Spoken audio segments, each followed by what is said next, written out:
Hello, it's another segment again, Vesselst Talks, in line with empowering entrepreneurs or social entrepreneurs. We believe that people are stuck on saying they have challenges, or sometimes they are really facing the challenges. But we are here to unpack, to demystify some of the challenges that we find ourselves facing as entrepreneurs.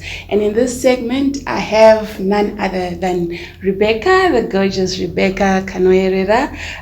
It is an honor to have you in this segment. And we would like to talk about why it's important to have a vision. As an entrepreneur, she runs an organization that facilitates a lot of vision boards. She's an expert in her industry, very knowledgeable woman. So, welcome. Thank you, Precious. I'm glad to be here. Thank you. So I started off in IT industry. So to come to think of it, in corporate, I thought I was built for corporate. Never saw myself as an entrepreneur. But through volunteering while in the corporate space, they had for social responsibility, where we're actually helping a lot of small businesses, and we were reviewing business plans. And that's when the entrepreneurship bug kind of bit. And it was such a fascinating world to witness what other individuals were doing in the community. Their social development programs, some of them were caterers, some were event planners, but going through a business plan, seeing how structured they were, because it was really trying to see, can they envision what this business is going to look like? So the business did not have to necessarily exist, but they had to have a clear vision and a strategy on how they're going to execute on their business idea. And part of volunteering, going through hundreds of pages of a business plan, was one of the areas where I found that I could give back and contribute, because I was, from my leadership experience running a department, you also learn to run a business. And that's when I saw we're actually on the same path. And being an entrepreneur, well, you work for a corporate company and have an entrepreneurial mindset, you're able to also function as an entrepreneur. And I think that's where I found the link to everything. And many people think you'll only find it out there. And then fast forward 10 years later, after working in an IT global company, I started working as an entrepreneur, started doing what I do now, just motivating individuals, facilitating workshops, as well as keynote speaking and executive coaching. Wow. So I must admit, being an entrepreneur and being creative can't be separated. For one to be able to sustain themselves.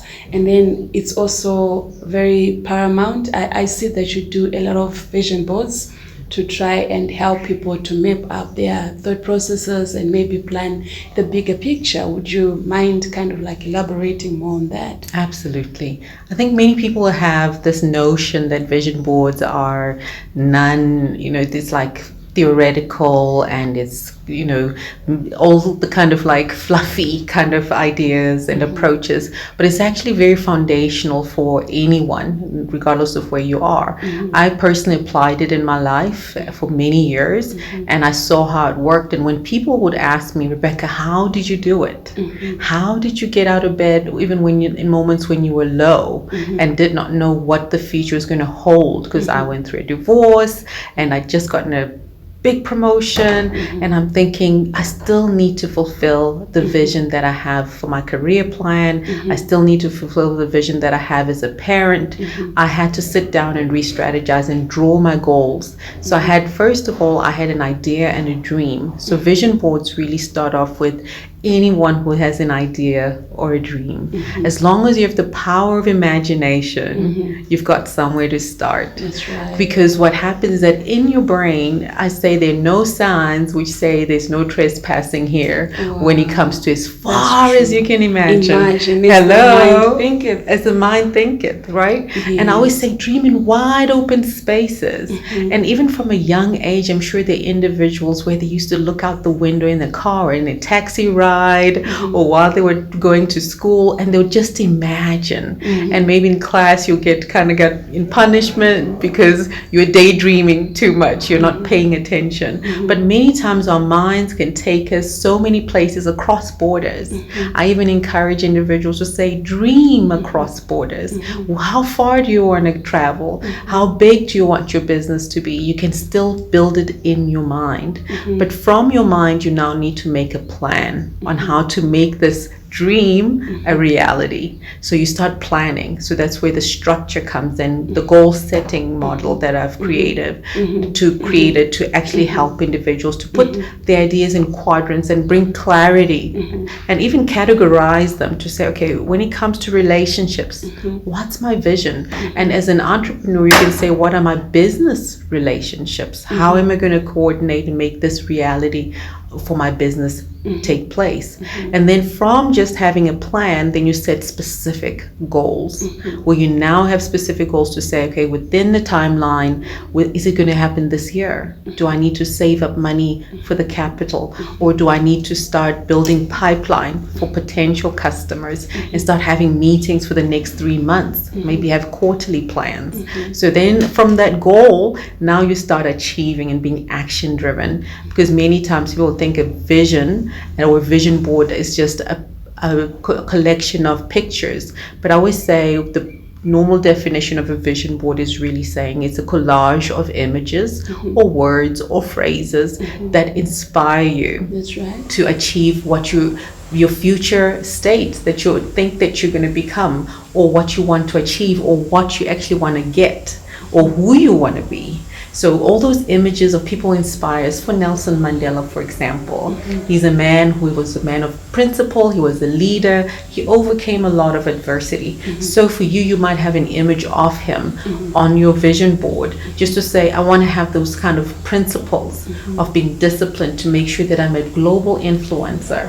At the end of the day, let my story inspire someone. Or you could have an image of a car and say, I want to be able to be mobile, to be able to move from one place to another. And my dream car might be a Mercedes-Benz, who knows? But you also want to be practical in how you achieve it.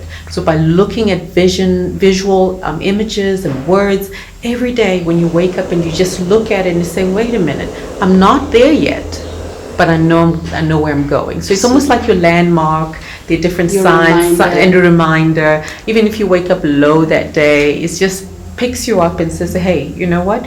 Whatever decisions you're going to make for the rest of today, remember those images.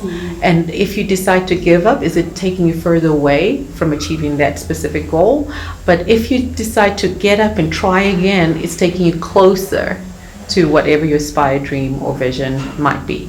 So it's quite interesting. So as I sit down and write down my vision board or put my pictures or my collage, then it's easier for it to be mapped in my mind, right? Yes. Then from there, then I kind of like place who then do I engage for me to be able to get this vision into practice. Yes. So I'm starting off with maybe like a 10-year goal. I've put this goal out. This is what I want to achieve in this place. And my definition of success on this vision board means I've achieved this. Absolutely. Then I take it back.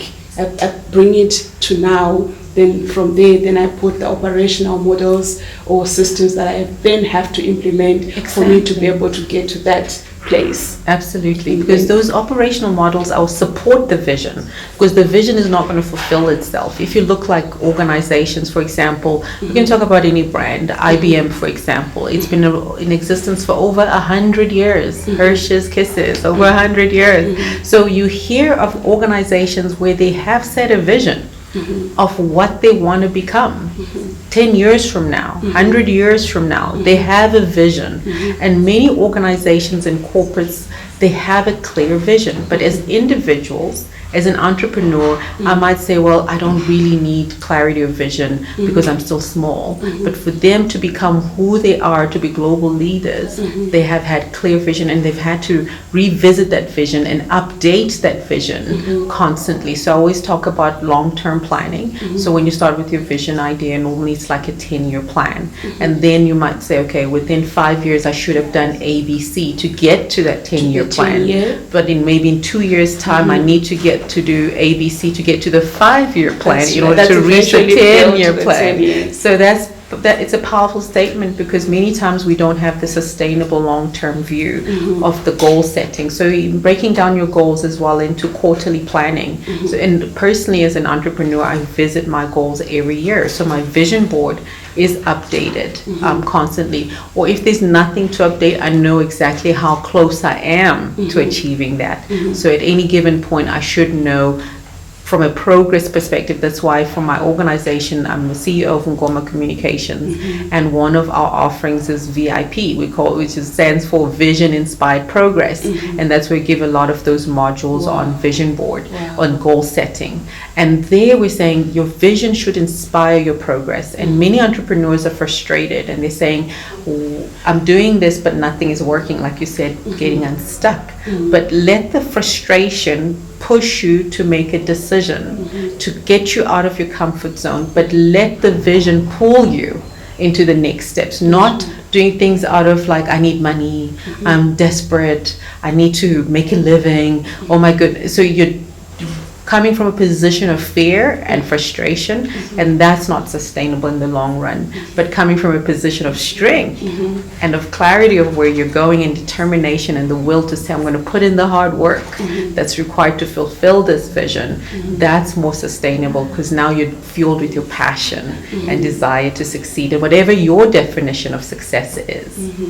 Wow, it's quite amazing, because I remember there's a verse, I think, in the Bible, in the book of, is it Habakkuk, that says, write the vision down and make it clear, plain. make it plain. Just plain, it's simple words. I know, it's amazing what we can achieve when we actually write things down. Absolutely. You know, kind of like brings us to a sense of responsibility, accountability in a way, that I actually have got to achieve this. Once it's there, it's mapped up in my mind, then I actually then have got to do something to build towards it. Yes, the power of writing is actually, I always say in a workshop, you're checking in with yourself. That's right. I'm just facilitating, but you're having a check-in moment with yourself. Out of the busyness of the everyday demands that we all have, we do think about our goals as entrepreneurs. We think, okay, I need to make sure that I meet that target. I need to ensure that I have that meeting with that potential client.